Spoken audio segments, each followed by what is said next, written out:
नमस्कार, स्वागत है आपका। आप देख रहे हैं इंडिया टीवी। आपके साथ मैं हूं प्राची पाराशर। प्रहार की शुरुआत इस वक्त की बड़ी खबर के साथ करेंगे और ये खबर पाकिस्तान के जकोकाबाद से आ रही है, जहां जाफर एक्सप्रेस ट्रेन में धमाके की जानकारी है। धमाके के बाद जाफर एक्सप्रेस के 4 डिब्बे पटरी से उतर गए। ये ट्रेन पेशावर से क्वेटा जा रही थी। गौरतलब है कि कुछ दिन पहले जाफर एक्सप्रेस हाईजैक भी की गई थी। बीएलए की तरफ से जाफर एक्सप्रेस को कुछ दिन पहले हाईजैक भी किया गया था और अब इसी ट्रेन में धमाके की जानकारी मिल रही है।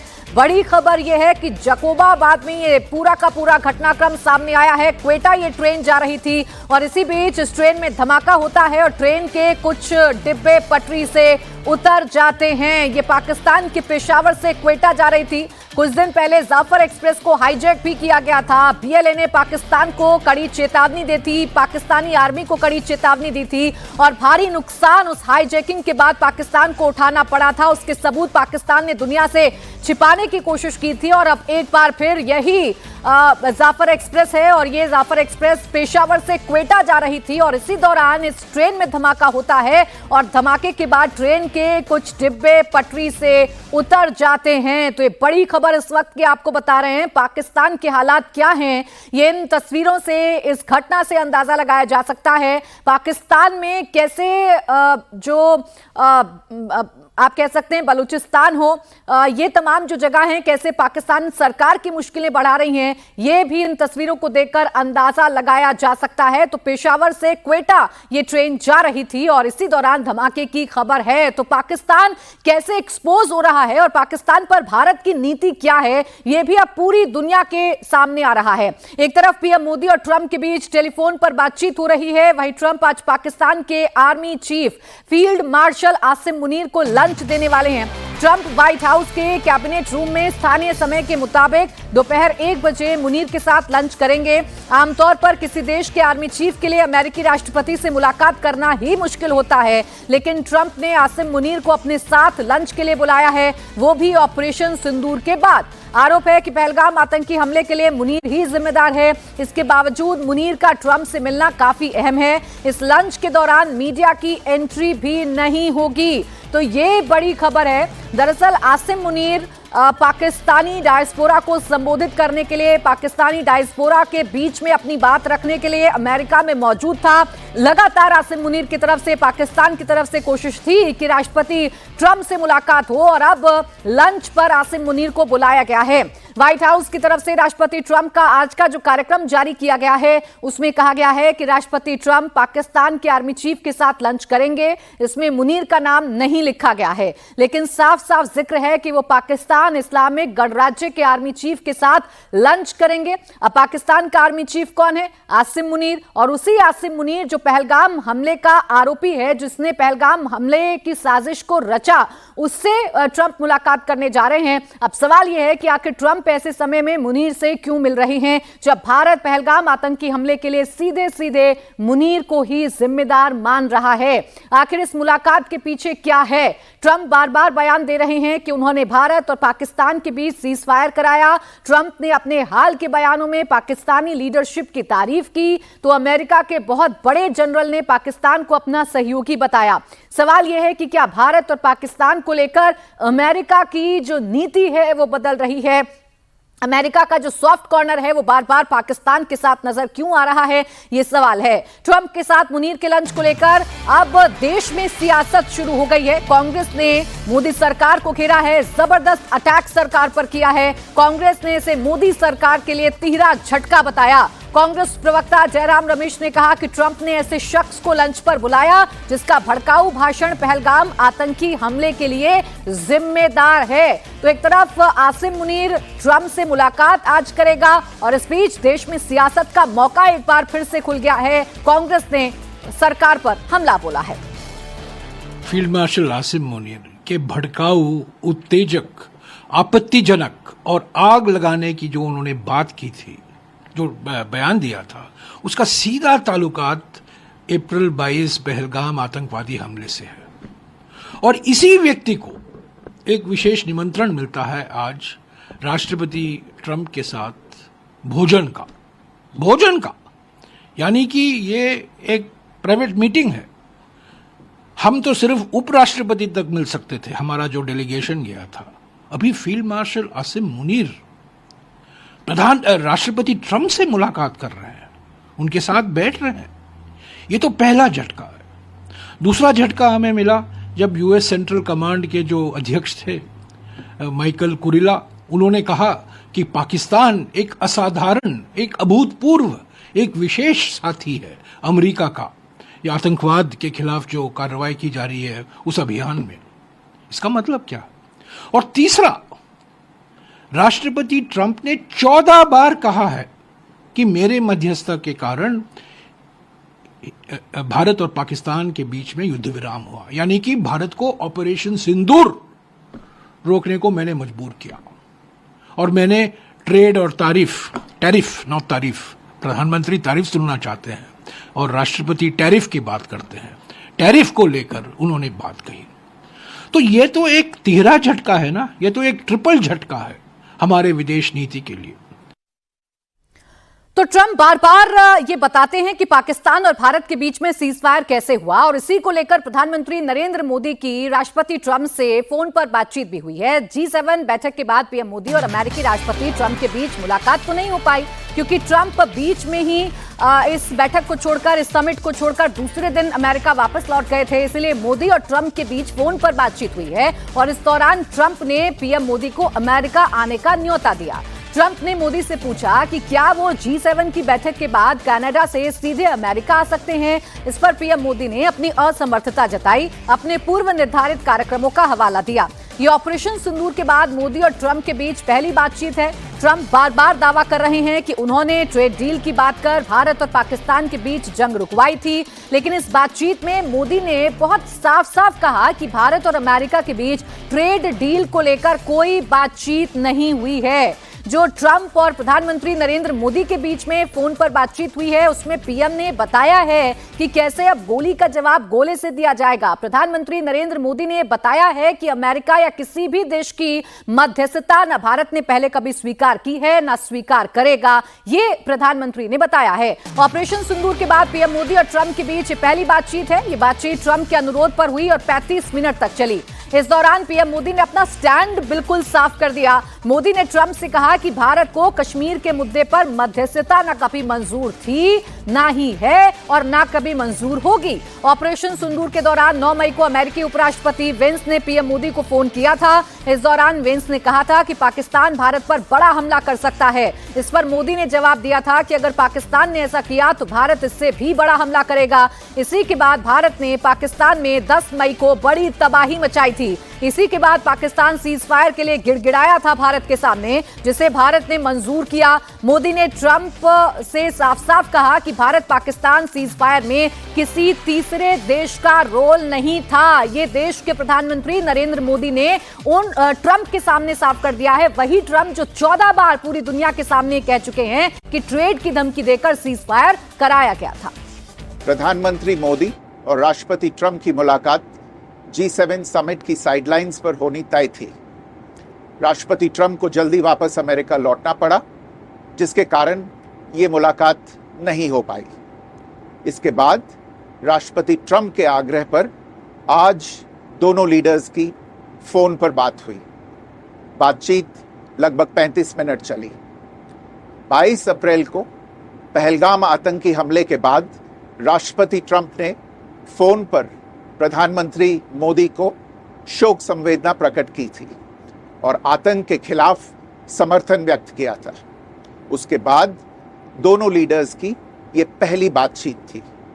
इसलिए प्रधानमंत्री मोदी ने राष्ट्रपति ट्रंप से ऑपरेशन सिंदूर के बारे में विस्तार से बात की।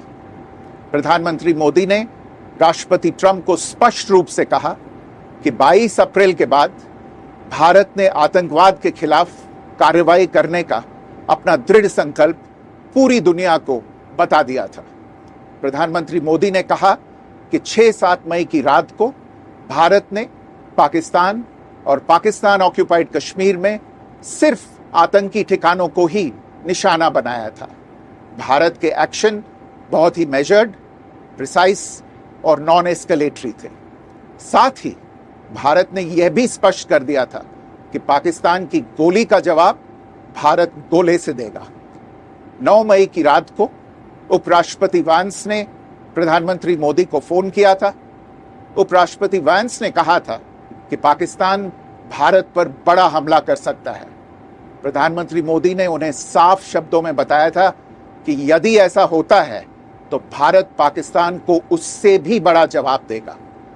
9-10 मई की रात को पाकिस्तान के हमले का भारत ने बहुत सशक्त जवाब दिया और पाकिस्तान की सेना को बहुत नुकसान पहुंचाया। उसके मिलिट्री एयर बेसिस को इनऑपरेबल बना दिया। भारत के मुंहतोड़ जवाब के कारण पाकिस्तान को भारत से सैन्य कार्रवाई रोकने का आग्रह करना पड़ा।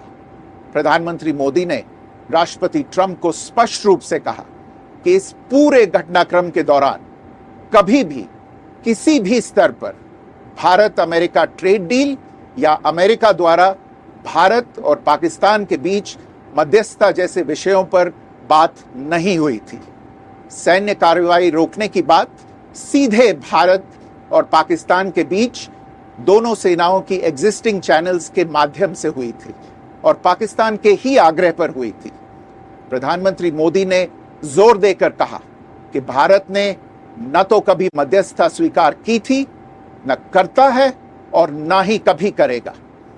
इस विषय पर भारत में पूर्ण रूप से राजनीतिक एकमत है। राष्ट्रपति ट्रंप ने प्रधानमंत्री द्वारा विस्तार में बताई गई बातों को समझा और आतंकवाद के खिलाफ भारत की लड़ाई के प्रति समर्थन व्यक्त किया। प्रधानमंत्री मोदी ने यह भी कहा कि भारत अब आतंकवाद को प्रॉक्सी वॉर नहीं, युद्ध के रूप में ही देखता है और भारत का ऑपरेशन सिंदूर अभी भी जारी है। राष्ट्रपति ट्रंप ने प्रधानमंत्री मोदी से पूछा कि क्या वे कनाडा से वापसी में अमेरिका रुक कर जा सकते हैं। पूर्व निर्धारित कार्यक्रमों के कारण प्रधानमंत्री मोदी ने अपनी असमर्थता व्यक्त की। दोनों लीडर्स ने तब तय किया कि वे निकट भविष्य में मिलने का प्रयास करेंगे। राष्ट्रपति ट्रंप और प्रधानमंत्री मोदी ने इजरायल ईरान के बीच चल रहे संघर्ष पर भी चर्चा की। रूस यूक्रेन कॉन्फ्लिक्ट पर दोनों ने सहमति जताई कि जल्द से जल्द शांति के लिए दोनों पक्षों में सीधी बातचीत आवश्यक है और इसके लिए प्रयास करते रहना चाहिए। इंडो पैसिफिक क्षेत्र के संबंध में दोनों नेताओं ने अपने परिप्रेक्ष्य साझा किए और इस क्षेत्र में क्वाड की अहम भूमिका के प्रति समर्थन जताया। क्वाड की अगली बैठक के लिए प्रधानमंत्री मोदी ने राष्ट्रपति ट्रंप को भारत यात्रा का निमंत्रण दिया।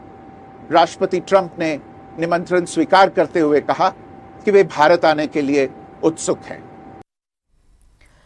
तो प्रधानमंत्री नरेंद्र मोदी ने स्पष्ट बताया है, स्पष्टता के साथ अमेरिकी राष्ट्रपति ट्रंप को यह बताया है कि सीजफायर पाकिस्तान के गिड़गिड़ाने पर हुआ, कोई ट्रेड डील की बात नहीं हुई है। ना भारत ने कभी मध्यस्थता स्वीकार की है किसी तीसरे देश की, ना करेगा आगे भविष्य में, और ना ऑपरेशन सिंदूर के दौरान कोई मध्यस्थता हुई है, कोई ट्रेड डील वाली बात नहीं हुई। यह स्पष्ट प्रधानमंत्री नरेंद्र मोदी ने बता दिया। लेकिन अब इस पर भी सियासत हो रही है। कांग्रेस ने पीएम मोदी और अमेरिकी राष्ट्रपति ट्रंप के बीच बातचीत पर सवाल उठा दिए। कांग्रेस ने कहा कि बातचीत को लेकर भारत और अमेरिका के बीच दावे अलग अलग हैं। कांग्रेस प्रवक्ता जयराम रमेश ने कहा कि हमारे विदेश सचिव ने कहा कि दोनों नेताओं के बीच ऑपरेशन सिंदूर पर बातचीत हुई, जबकि व्हाइट हाउस के हैंड आउट में कहा गया है कि ट्रंप ने व्यापार और रक्षा खरीद का मुद्दा उठाया। प्रधानमंत्री और राष्ट्रपति ट्रंप के बीच में 35 मिनट का एक फोन कॉल हुआ है। प्रधानमंत्री ने क्या कहा, विदेश सचिव ने हमें कहा है, देश के सामने रखा है। ट्रंप ने भी निकाला, ये प्रेस नोट निकाला है कि मैंने क्या बात की। जो राष्ट्रपति ट्रंप के नोट में है और जो हमारे विदेश सचिव के नोट में है, यानी कि जो राष्ट्रपति ट्रंप कहते हैं कि ये बातचीत हुई और जो प्रधानमंत्री, हमें कहा जाता है कि प्रधानमंत्री ने यह बात की, ये जमीन आसमान का फर्क है। तो हम चाहते हैं, देखिए प्रधानमंत्री जी, आपने राष्ट्रपति ट्रंप से बात की और आप कह रहे हैं मैंने ये कहा, वो कहा, वो कहा। आप एक सर्वदलीय बैठक क्यों नहीं बुलाते? क्यों आप विपक्ष के नेताओं को क्यों नहीं बुलाते और कहिए उनको कि मैंने ये कहा। मैंने राष्ट्रपति ट्रंप के 14 जो बयान आए हैं, मई 10 से लेकर यानी 37 दिन तक हमारे प्रधानमंत्री चुप थे। 37 दिन के बाद अभी हमें कहा जाता है, आप यकीन कीजिए कि प्रधानमंत्री ने ये राष्ट्रपति ट्रंप को फोन पर कहा है। यही बात आप एक सर्वदलीय बैठक में बोलिए ना। विशेष सत्र की बात तो अलग है, आप विशेष सत्र तो नहीं बुलाएंगे पार्लियामेंट का, वो 21 जुलाई को है। अरे आप कल बुलाइए, एक सर्वदलीय बैठक बुलाइए, विपक्ष के नेताओं को बुलाइए और कहिए कि मैंने राष्ट्रपति ट्रंप को कहा है कि आपकी कोई भूमिका नहीं है। प्रधानमंत्री ने स्पष्टता के साथ अमेरिकी राष्ट्रपति ट्रंप को यह बता दिया कि सीज फायर पाकिस्तान की गिड़गिड़ाने पर हुआ था, लेकिन कांग्रेस ये कह रही है कि ट्रंप के दावों में सच्चाई नजर आ रही है। सर्वदलीय बैठक जब तक नहीं होगी तब तक कांग्रेस को यकीन नहीं होगा।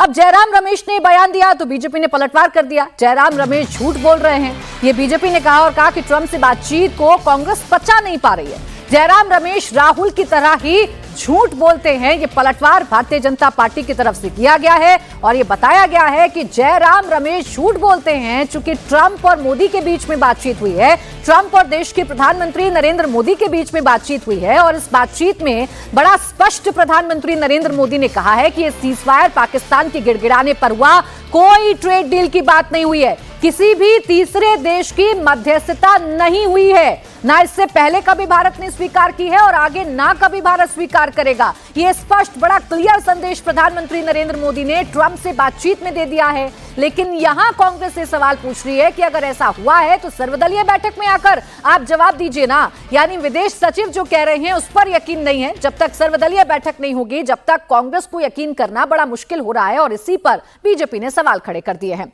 अब आगे बढ़ेंगे, बात करेंगे मिडिल ईस्ट की, जहां इजराइल और ईरान के बीच जंग का छठा दिन है और अब ये मिसाइलों की लड़ाई फुल फ्लैश वॉर में बदल चुकी है।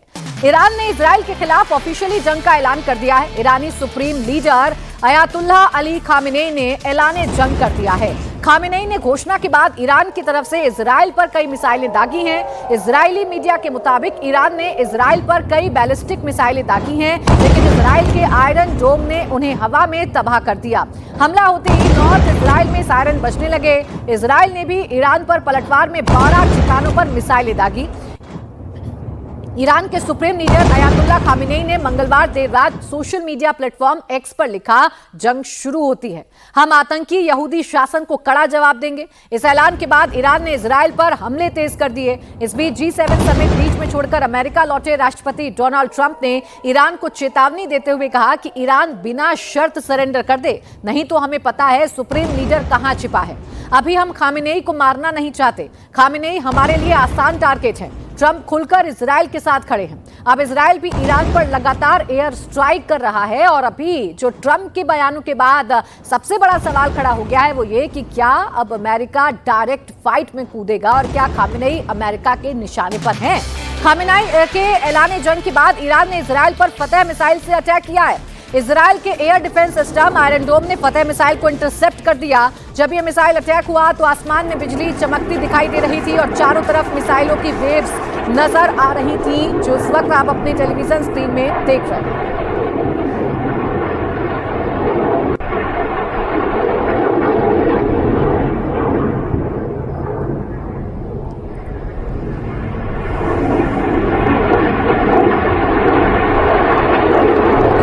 रिपोर्ट्स में दावा किया गया है कि ईरान ने इजराइल पर खीबर शेकन मिसाइलों से हमला किया है। अगर ये दावा सच होता है तो ये पहली बार होगा जब ईरान ने इस मिसाइल का इस्तेमाल किया है। इस मिसाइल को 2022 में पहली बार लॉन्च किया गया था। ये missile Islamic revolutionary guard corps की 3rd जनरेशन मिसाइल है जो 1450 किलोमीटर तक टारगेट हिट कर सकती है।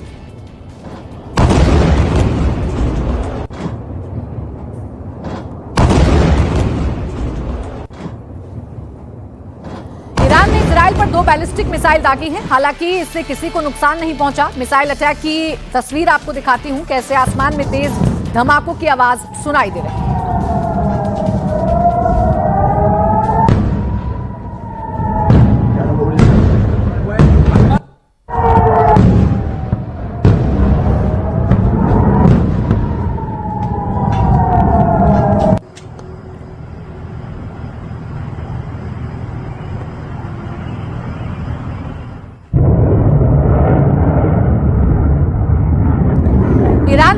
के तेल अवीव पर 25 मिसाइल अटैक किए हैं। जंग के ऐलान के बाद ये मिसाइल अटैक हुए हैं। हमले के बाद इजराइल के तेल अवीव में सायरन बजने लगे।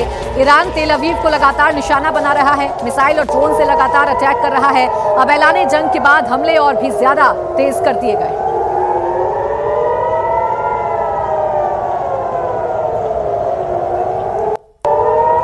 तेल अवीव पर ईरान के मिसाइल अटैक की एक और तस्वीर देखिए। यहां चारों तरफ आग ही आग दिखाई दे रही है। लोगों की चीख पुकार भी सुनाई पड़ रही है।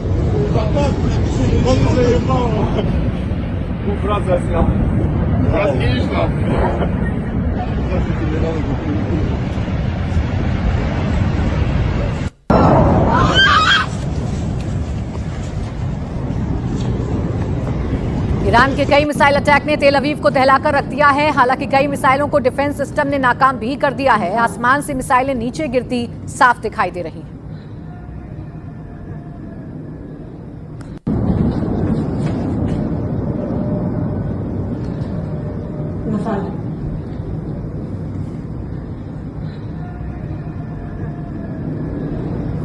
तेल अवीव में लगातार ब्लास्ट की आवाज सुनाई दे रही है। आसमान में मिसाइलों का एक्शन दिखाई दे रहा है।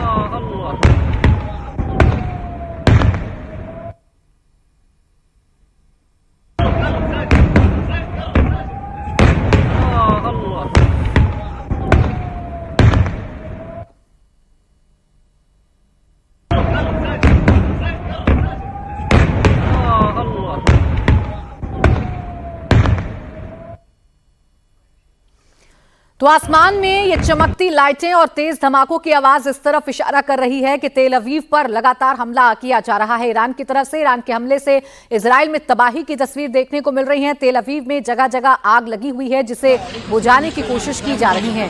तो बिल्डिंग, मकान, मार्केट काफी कुछ बर्बाद हो गया है, जिसकी तस्वीर भी आप देख सकते हैं।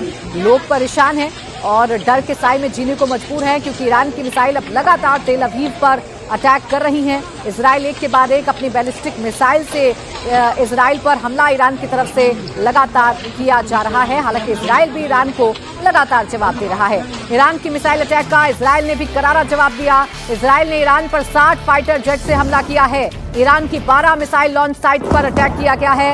इजराइल एयरफोर्स ने दावा किया कि साथ ही कहा कि इजराइल को निशाना बनाने की साजिश नाकाम कर दी गई है। तस्वीरें आप देखिए, इजराइल ने ईरान में बैलिस्टिक मिसाइल बेस को ही तबाह कर दिया है। यानी जिन बैलिस्टिक मिसाइल से ईरान इजराइल पर हमला कर रहा है, उन्हीं साइट्स पर हमला करके तबाह कर रहा है इजराइल ने पिछले कुछ घंटों में हवाई हमले और ज्यादा तेज कर दिए हैं। इजरायली वायुसेना ने इस्फहान पर सिलसिलेवार मिसाइल अटैक किए। तस्वीरें आप देख लीजिए, आसमान में धुआं ही धुआं नजर आ रहा है। तो ईरान में भी हालात कैसे हैं और ईरान में भी इजराइल के हमले के बाद कैसे तबाही का मंजर देखने को मिल रहा है, ये आप तस्वीरें देख लीजिए। आसमान में उड़ता ये काला धुआं बता रहा है कि इजराइल ने यहाँ जबरदस्त एयर स्ट्राइक की है। अपने फाइटर जेट से लगातार हमला इजराइल की तरफ से किया जा रहा है। इजराइल के अटैक से ईरान के कई शहरों में भारी तबाही हुई है। बिल्डिंग जमींदोज हो गई हैं। चारों तरफ मिसाइल अटैक के बाद तबाही का मंजर देखने को मिल रहा है।